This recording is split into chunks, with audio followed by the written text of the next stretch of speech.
This is Mikki Mase. He's famous for gambling and claims to have won $11.5 million in one session, as well as several other sessions close to that. Check this out.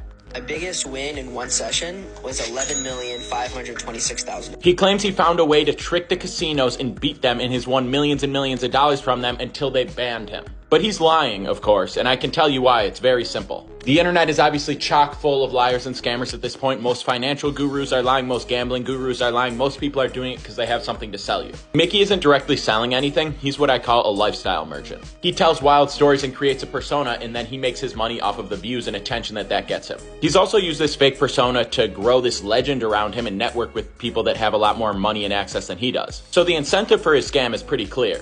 But the reason I know it's a lie is because it's a lot less profitable than what he was supposedly making as a gambler. He claims that all the Vegas casinos speak to each other, and that's why they all banned him at once. This is obviously false. They're in direct competition with each other. If another casino was harmed, that would bring more people to the other casino. They don't freely share information. They're in direct competition. Number two, every time he appears, he's talking about this thing. He's sharing this story because, again, that's his value. It's this legend he's built around himself. But if he was actually this successful, he obviously wouldn't spread the word. He'd stop with Vegas and he'd go to Atlantic City. Then he'd go out of the country. He'd go to Monaco. He'd go to London. There are so many overseas casinos where he could continue to run this scam and make so much more money if it were actually real. Anyone can say anything on the internet, obviously. If you want to figure out if they're lying or telling the truth, just look at the incentive. Do you see how they're profiting off of a lie if it's a lie? And often when it comes to making outrageous amounts of money, if people are sharing that secret, it's not real because they wouldn't share it.